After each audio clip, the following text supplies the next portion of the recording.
final mini lecture. This one's on chapter 11 of Theology of Culture, entitled A Theology of Education. Tillich focuses on three types of aims in education, three types of educational aims or goals. The first is the technical. And this is the basics of how to get along in life, how to get along in a society. This type of education, of course, varies greatly depending on what society we're talking about. A hunting and gathering society has a lot different of an educational system as a modern or a postmodern society. Today, for example, this technical part involves a lot more with computers and electronic devices. When I was in college, I did take some courses in computer science as part of my major, and the mainframe that allowed us to do any work on a computer took up a large room. So things are a lot different, but in general, the technical, whatever the society is, it's concerned with how do you take care of yourself, your family, how do you work in a job. That's the technical. The next is the humanistic. And this is relatively new on the scene in terms of all of human history and prehistory. As Tillich notes on page 147, the humanistic aim came out of the Renaissance. And he writes a little bit about the basic cultural and religious impulse that has driven this humanistic aim of education. The Renaissance felt the presence of the finite, or rather of the infinite, in everything finite. Every human being, they felt, is a microcosm, a small universe in whom the large universe is mirrored. As a mirror of the universe and its divine ground, the individual is unique, incomparable, infinitely significant, able to develop in freedom one's given endowment. Education is supposed to actualize one's potentialities. So that's the inheritance we've gotten from the Renaissance. Part of education, or one educational aim, is to help us develop our individual potentialities as a reflection of the whole universe, the macrocosm in each one of us as a microcosm, a small universe within ourselves, within the larger universe. All of it grounded in God. Finally, last but not least, is the inducting aim of education. You may be more familiar with this term in the sense of being brought into the membership of a group, maybe a fraternity or sorority, maybe an honor society. But Tillich is using it in a more general sense that all societies, all cultures attempt to induct young people into the values, the way of life and values of that culture.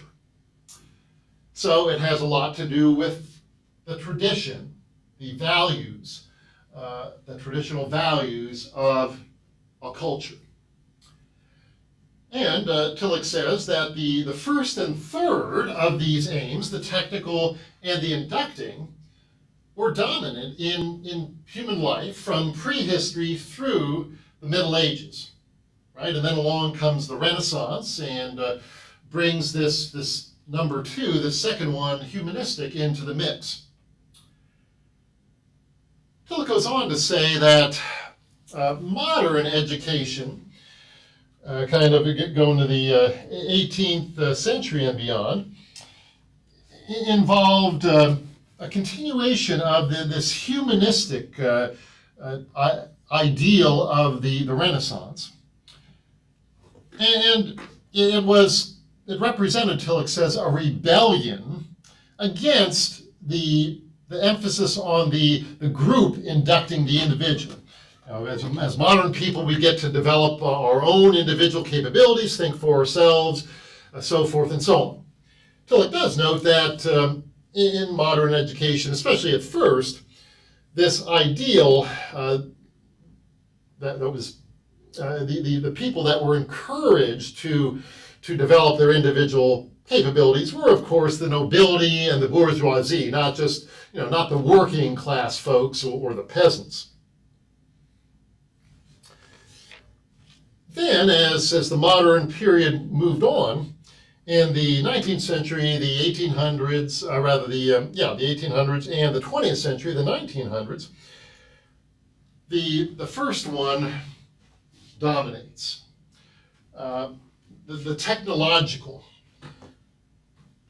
trying to make us a cog, to go back to earlier comments, to make us a brick in the wall of this kind of self-perpetuating industrial or post-industrial society, where we kind of have, we become means to an end and we lose sight of our purposes, this shallowness of modern or postmodern consumer society.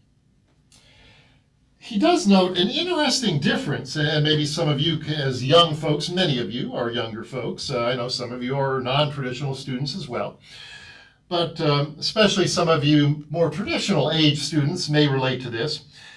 Tillich notes a real difference in the kind of educational and the general upbringing process of youngsters in America versus Europe. He notes that in America, before we kind of become the cog, we're often encouraged to kind of have a period of rebellion, sow our wild oats, going back to like the 50s icon of James Dean, Rebel Without a Cause. It's kind of a very individualistic thing where you're not really moving in a way to change society, but you're kind of getting out some of this youthful energy and enthusiasm. So what Tillich writes on page 150, the way in this country, in contrast to the way in Europe, is a kind of permissiveness which makes it possible for young people to express their willfulness and aggressiveness uninhibited by a stern discipline, but in such a way that after several years an astonishing adjustment to the demands of contemporary society has taken place, and the revolutionary spirit of the young has evaporated. They have become almost overnight good citizens, able to fill a position in our competitive society, receptive of cultural goods, especially if they enjoyed a college education with millions of others.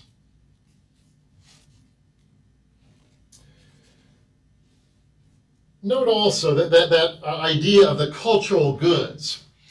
Tillich is saying that this humanistic element of kind of appreciating all the wonderful things of culture, appreciating these individually, they tend to not so much have meaning humanistically or in the inducting kind of way, but they become just kind of signs of our social status, our class, our wealth. And so if we appreciate this type of music or this type of art, that shows we're in the know, we're well educated, maybe wealthy people, upper class people.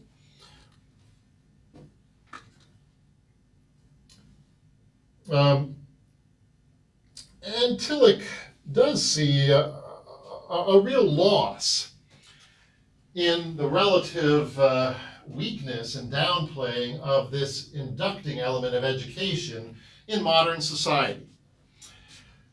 And as we've said, I at least mentioned once before, Tillich does see the Middle Ages as somewhat of an ideal in human society, where religion and culture were very close. Not that it was perfect, or not that there were some very serious sins going on in the church and society. But there, as Tillich puts it, in the Middle Ages, The culture, the Catholic Church, was able to induct young people into the mystery of human existence, into the depth meanings of human existence. And again, for Tillich at least, a modern, we might say postmodern society has tended to lose that kind of depth dimension and the ability to induct us into something very deep and powerful. In fact, Tillich makes a very interesting point, noting that fascism flourished in the 1930s in Germany and some other countries because young people wanted something more serious than the kind of superficial Western culture they grew up with. Earlier, Tillich also had mentioned communism as offering a prophetic voice.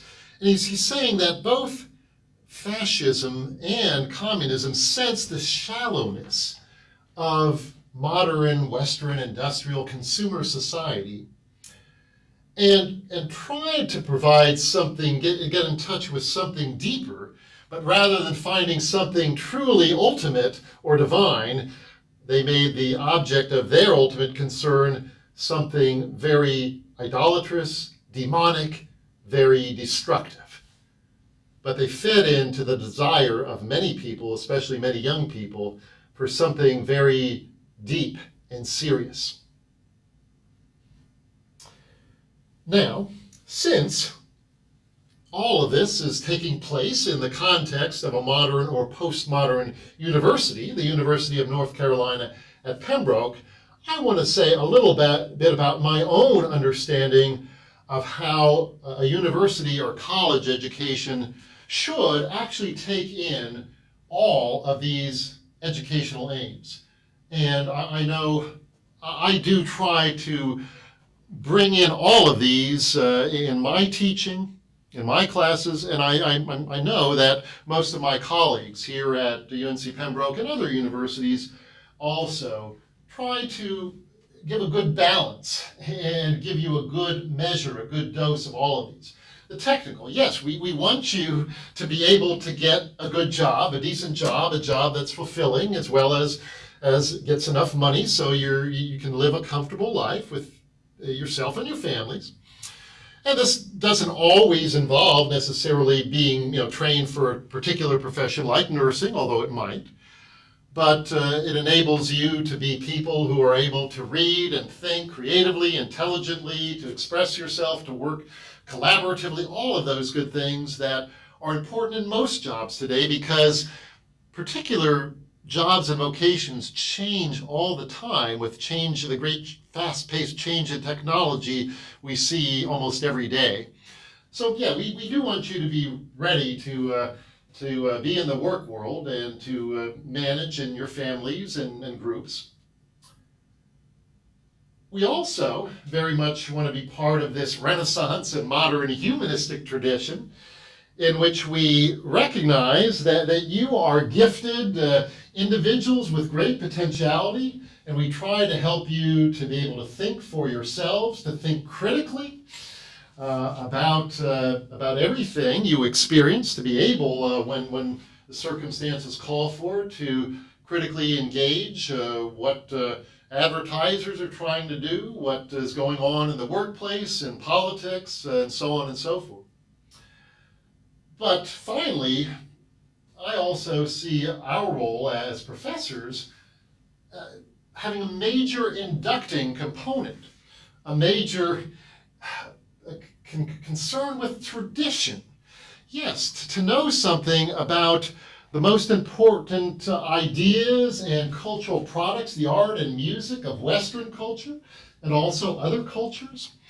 To know something about the insights of our modern academic disciplines, because they all involve values and helpful ways of looking at the world, the natural sciences, the social sciences that help us understand human society in a relatively scientific way, as well as those humanistic traditions of philosophy, religion, literature, English, languages, history, those things that most directly are concerned with human meaning.